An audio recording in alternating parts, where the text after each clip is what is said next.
This is Chatterbinge. It is a new film which follows an unassuming sheriff in a small town who uncovers a deep criminal conspiracy after a bank robbery. The new film is Normal. Here to talk about it is the star of Normal.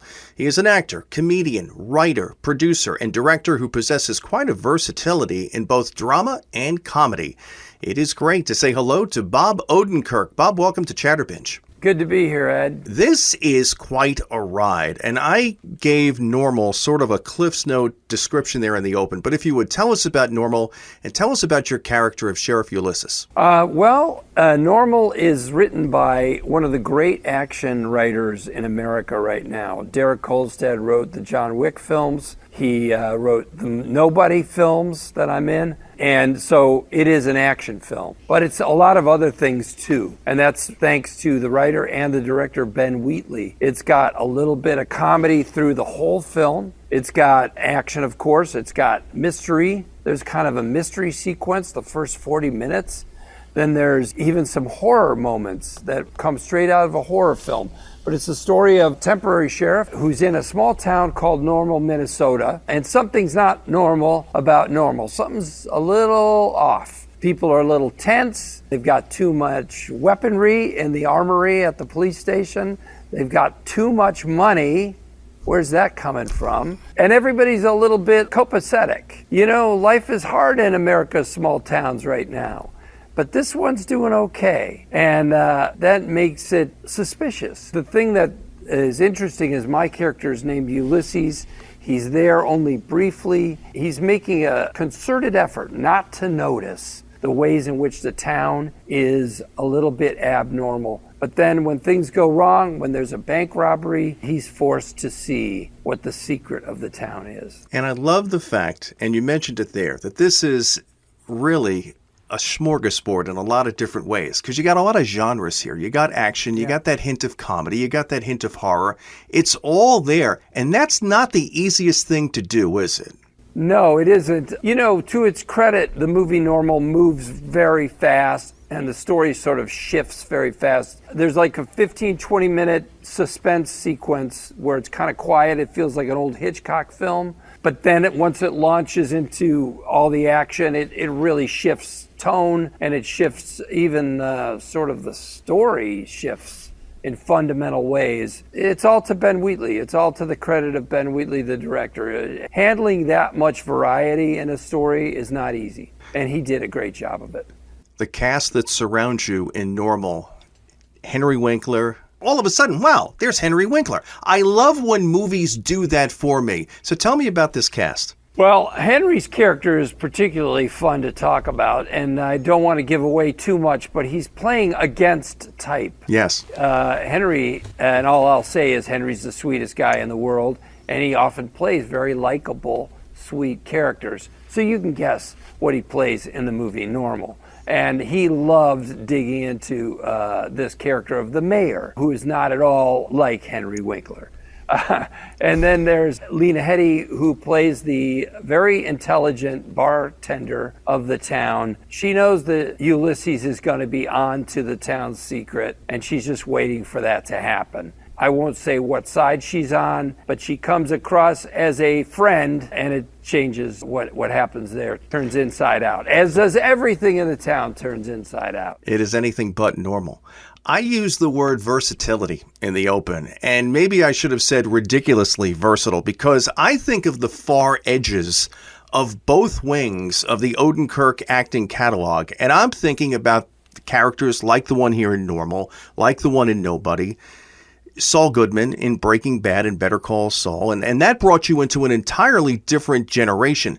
But then you are also the guy who changed the way I look at a bottle of hot sauce because of the character of Gil Thielander back on Curb.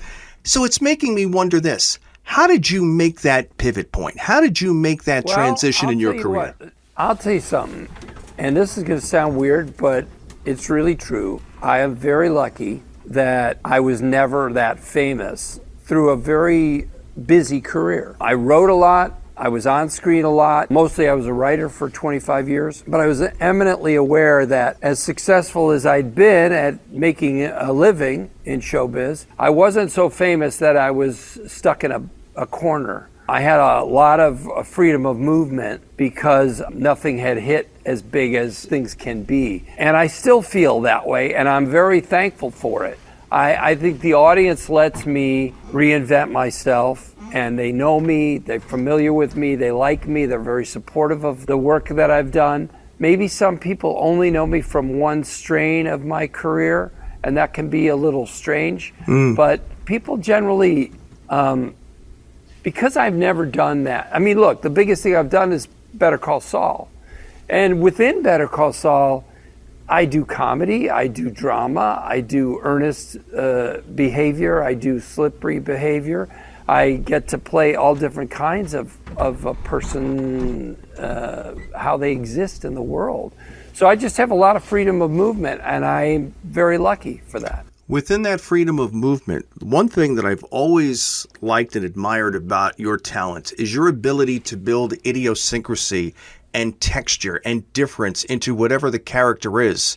And another character that pops into my head is Stevie Grant, all the way back on the Larry Sanders Show.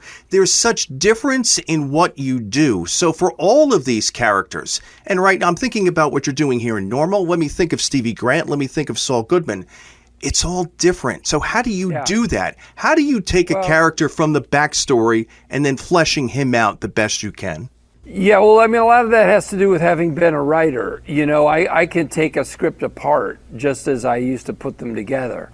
And that's because of all the years I spent writing. And then you take the character and you break them down and ask who they are, who talks that way, who makes those choices, you know, and you see all kinds of backstory, you see all kinds of, and of course you draw from your life. A lot of times I'm thinking either of myself, from a time in my life when I had those feelings, whatever they are, or I think of a person that I know who I see their voice in the moment, in the script as written, and I do some kind of impersonation. I steal from the life that I've seen around me, the person I've seen around me. So, you know, it's really a deconstruction that you do that, for me, has a lot to do with all the years I spent writing. All those years also as a writer, you mentioned 25 years, SNL, you wrote for Dennis Miller, you wrote for Ben Stiller, the work you did with David Cross, who I spoke to a couple of weeks ago. It makes me wonder this, and I got time for this one last question. For someone who has written so much, when you then perform somebody else's written word, does that provide any different challenges for you as someone who wrote so much? Yeah, but they're good challenges. They're fun challenges, because what's going to happen is that other person, whether it's David Mamet or Vince Gilligan or Derek Kolstad, is going to write this character that isn't exactly what you would have thought of, or doesn't speak the way you would think in words. And when you speak the way they wrote it, and you don't change it, you say it in that form, you naturally become a different person. You know, sometimes I hear actors say, that's not how I would say it. And I think, well, yeah, but you're not you. So say it the way the character says it. That was certainly true of Saul Goodman, and it was true in Ulysses as well. I love that. That is so well said. Well, Normal is available to buy or rent on digital starting May 19th. It is quite a ride. Bob Odenkirk, I've enjoyed this. Thanks so much for joining us here on Chatterbinge. Good talking to you. I'm Ed Kalegi. This is Chatterbinge with Ed Kalegi and Karen Richmond. And don't forget to hit that subscribe button so you can always catch our best guest conversations and segments right here on the YouTube home of Chatterbinge.